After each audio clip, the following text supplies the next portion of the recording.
menyelam 7 kali di sungai Yordan. 1, 2, 3, 4, 5, 6, 7, sembuhlah Naaman.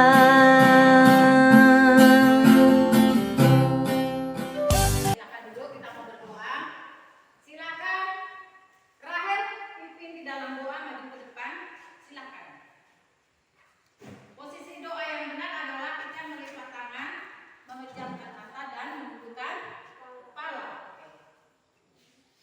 Ya Tuhan, sekarang kami mulai pelajaran kami, kiranya Engkau memberkati kami dari awal sampai berakhir yang kami hadapi Tuhan. Haleluya, amin. Amin. Terima kasih Rahel.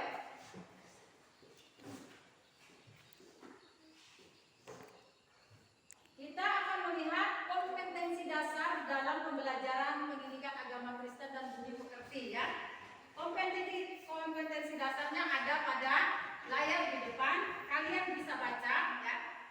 Nah, setelah itu anak-anakku sekalian, setelah kompetensi dasar, kita akan melihat indikator pencapaian dan tujuan pembelajaran.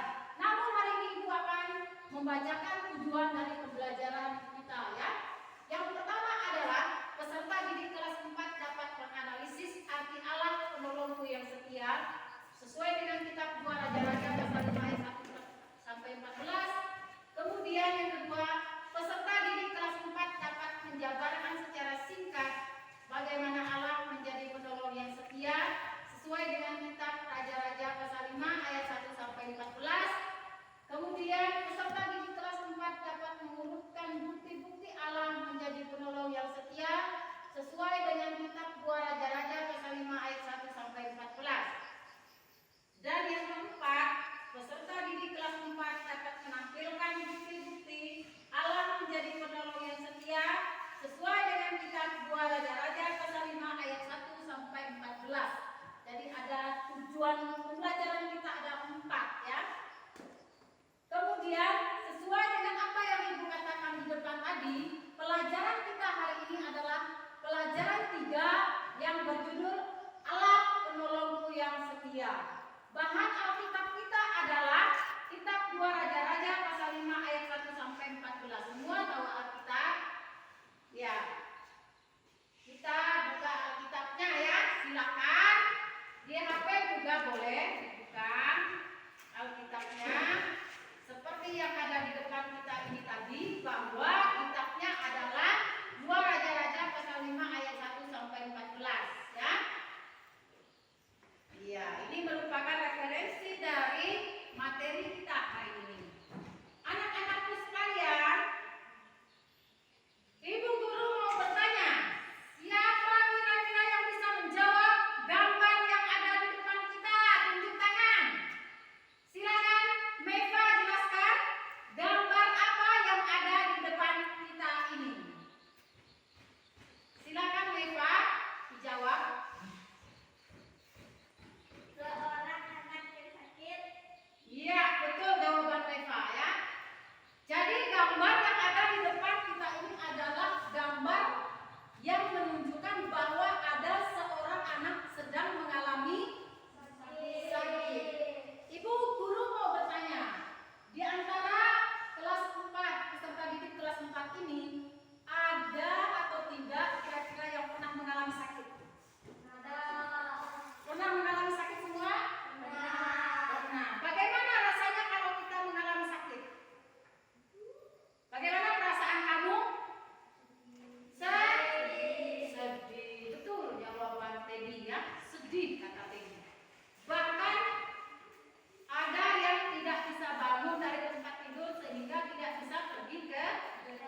memimpin rakyat Aram, sehingga rakyat Aram selalu memperoleh kemenangan di bawah kepemimpinan Naaman. Ini merupakan gambar yang ada di depan kita ini, merupakan gambar kota Aram, ya. Ini adalah gambar kota Aram.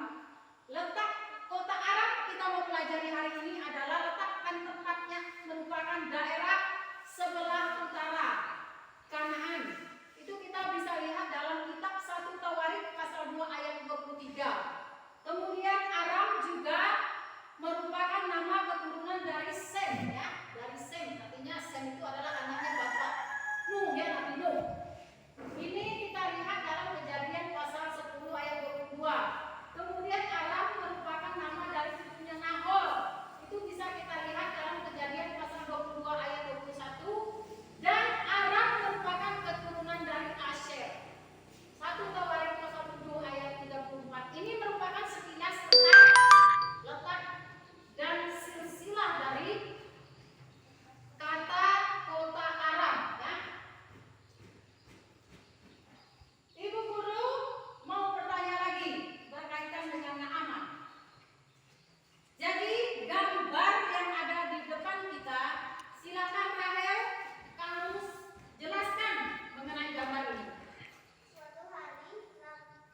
jawaban yang sangat bagus.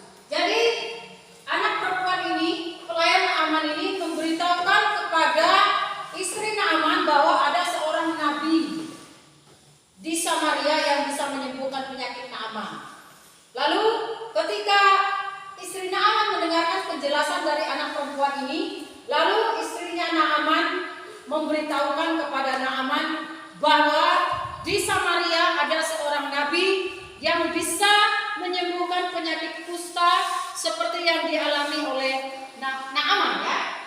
Akhirnya apa yang terjadi ketika Naaman mendengar apa yang dikatakan oleh istrinya melalui anak kecil ini?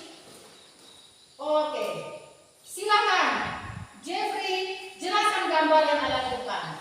Kemudian pergilah Naaman dan pasukannya membawa persembahan perak, emas, dan pakaian. Terima kasih untuk penjelasan yang begitu luar biasa bagus ya.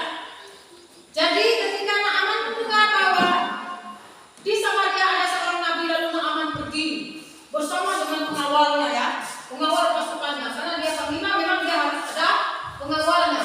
Lalu mereka pergi ke rumah Nabi Elisa ya, yang ada di Samaria. Pergi mereka membawa persembahan emas, perak, kemudian pakaian. Tetapi anak-anak sekalian, ketika mereka sampai di rumah Nabi Elisa, apa yang terjadi? Silakan kamu jelaskan, Teddy, makna gambar yang ada di depan.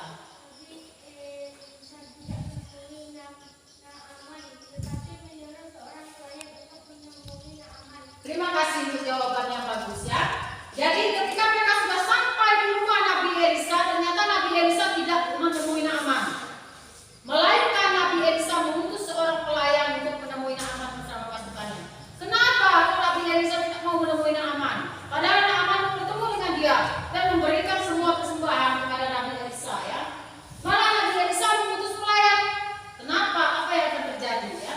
Baik, kita lanjutkan lagi gambar yang ada di depan kita. Silakan, Niko, kamu jelaskan. Pelayan Nabi Elisa memerintahkan agar Naaman mandi di sungai Yordan selama 7 kali agar sembuh. Iya, terima kasih untuk penjelasannya. Melalui pelayannya Nabi Elisa berpesan kepada Naaman supaya Naaman bisa sembuh. Maka Naaman diperintahkan untuk mandi di sungai Yordan selama 7 kali. Kenapa harus mandi? Naaman bingung ya, Naaman bingung. Kok disuruh mandi di sungai Yordan? Akhirnya apa yang terjadi setelah pelayan menyampaikan pesan? Silakan Firda, kamu jelaskan gambar yang ada di depan. Tetapi Naaman menjadi marah karena Nabi Elisa tidak mau menemuinya dan mandi di sungai yang kotor. Terima kasih untuk jawabannya ya. Jadi Naaman marah ya, anak-anak sekalian. Kenapa? Saya ini panglima. Rumah saya mewah. Di rumah saya airnya bersih dan terjamin. Kok saya disuruh mandi di sungai Yordan yang begitu kotor, airnya itu kotor, gatal. Apakah nanti penyakit saya bisa sembuh? Atau malahan nanti penyakit saya bertambah karena mandi di air yang kotor dan gatal? Jadi Naaman marah ya. Kenapa dia tidak mau menemui saya? Kenapa harus pelayan yang menemui saya? Setidak-tidaknya dia doakan saya kok, memgerak-gerakkan tangannya begini supaya penyakit yang saya derita bisa sembuh. Tetapi kok malah pelayannya ya yang disuruh untuk menemui. Kemudian apa yang terjadi anak-anak sekalian? Setelah itu, karena Naaman marah, lalu diperingatkan oleh siapa? Ini gambar apa ini? Neva, kamu jelaskan Neva. Tiba-tiba para prajurit Naaman memohon agar panglima Naaman mau mentaati perintah Nabi Elisa. Terima kasih untuk penjelasan Neva ya. Panglima Naaman diperingatkan oleh prajuritnya. Pak, ikuti saja pesan yang disampaikan oleh pelayannya Nabi Elisa, Pak. Mandi saja Pak di sungai Yordan biar Bapak sembuh. Ayo Pak Panglima. Ya, akhirnya apa yang terjadi anak-anakku sekalian? Setelah prajuritnya mengingatkan kepada Naaman untuk mandi di sungai Yordan, lalu apa yang terjadi? Deborah, silakan.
dibagi tadi.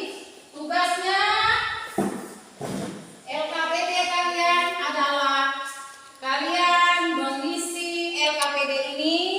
Silakan satu orang menulis mewakili kelompoknya dan yang lain akan memberikan ide atas tugas gambar yang ada di kelompok ini. Iya, ini kelompok 2. Silakan kelompok 2 kalian tulis. Satu orang mewakili kelompok tadi, silakan mewakili kelompok tulis ya untuk menjelaskan ini gambar ini. Ya, silakan Deborah, kamu tulis mewakili kelompok ya. Deborah, yang lain ya, yang lain berkomunikasi dulu tentang ini. Nah, tulis ya. Ya. Nanti kalau sudah selesai, Ibu Guru mau nanti Meva akan presentasikan ke depan mengenai hasil kelompok ini ya. Dan nanti mewakili kelompok 2, silakan nanti Devi akan baca hasil presentasinya. Oke. Saya kasih waktu 5 menit untuk kalian mendiskusikan lembar kerja peserta didiknya ya. Ya anak-anak, Ibu Guru kasih kalian waktu 5 menit dalam kalian mengerjakannya. Iya, bagus diskusinya luar biasa. Ya, kelompok 2 silakan diskusikan ini. Ya, silakan. Iya, kalian diskusikan ini ya. Iya. Oke, Ibu Guru kasih waktu 5 menit.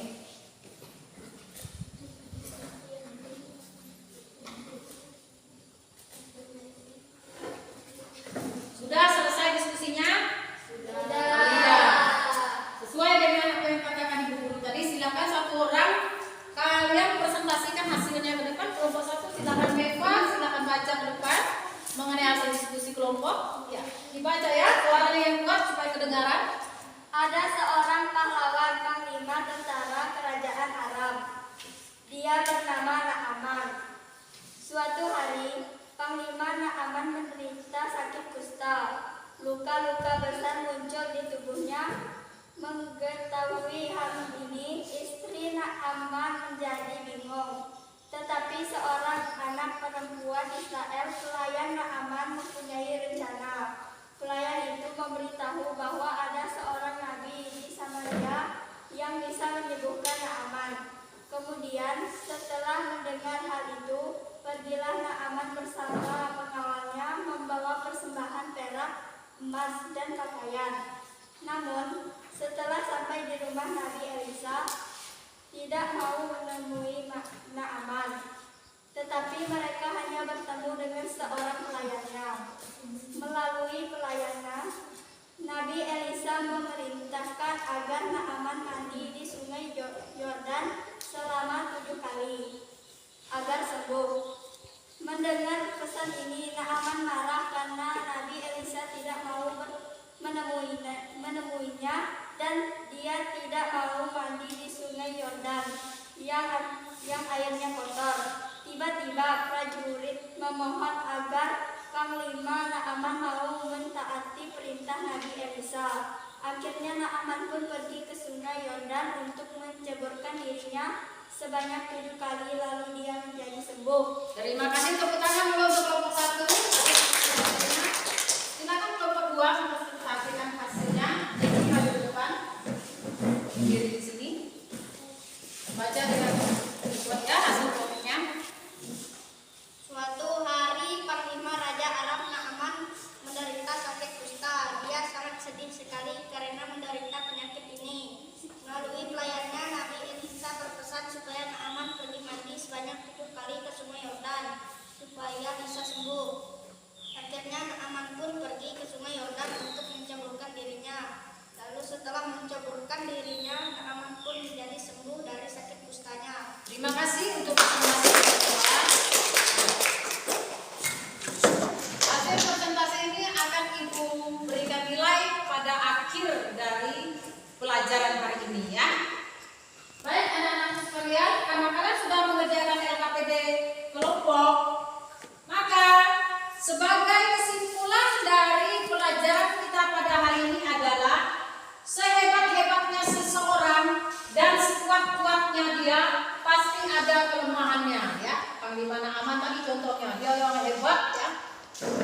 Dan perlu disadari bahwa masih ada pribadi yang sungguh hebat dan kuat, yaitu siapa? Tuhan Tuhan Allah. Allah ya. Melalui kuasanya manusia bisa memperoleh kesembuhan atas penyakit yang dideritanya.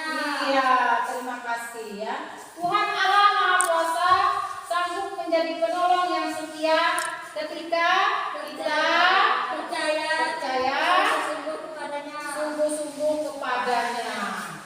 Sudah percaya sungguh-sungguh kepada Tuhan semua anak? Sudah.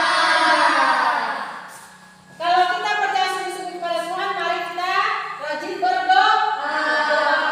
Kita menyampaikan keluh kesah kita kepada Tuhan, karena Tuhan merupakan penolong yang setia.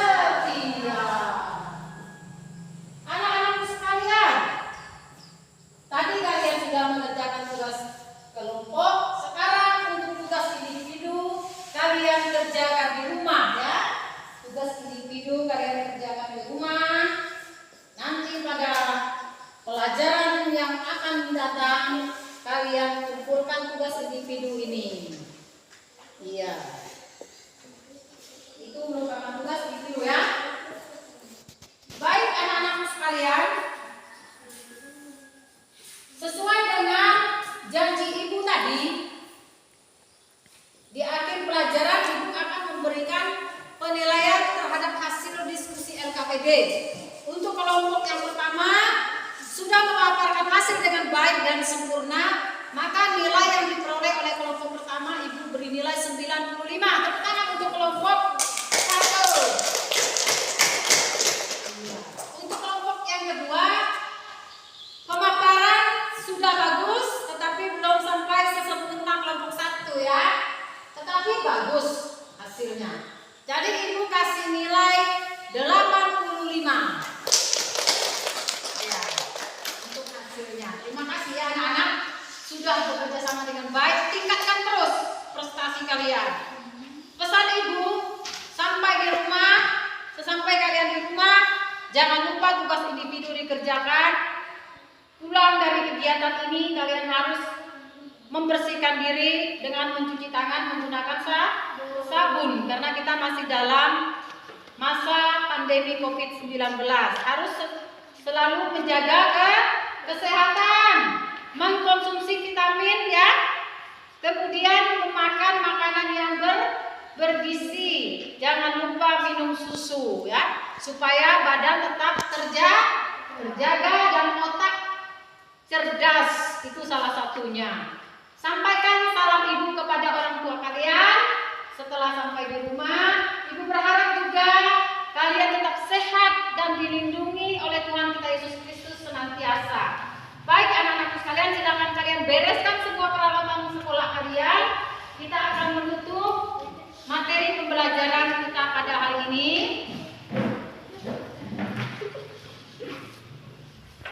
Di dalam doa, nanti ibu akan pimpin kita dalam doa ya. Silakan berdiri. Silakan semua berdiri. Kita mau berdoa dulu. Posisi berdoa yang benar sering ibu ajarkan, melipat tangan, memejamkan mata dan menundukkan kepala ya. Kita berdoa. Tuhan, terima kasih kami sudah belajar pada hari ini. Kami percaya bahwa ketika kami sudah belajar, Tuhan memberikan ingatan yang kuat kepada kami. Secara khusus untuk peserta didik kelas 4, biarlah Tuhan memberkati mereka dan menolong mereka senantiasa. Tuhan memberikan mereka masa depan yang indah dan cemerlang ketika mereka akan melanjutkan cita-cita mereka ke depan.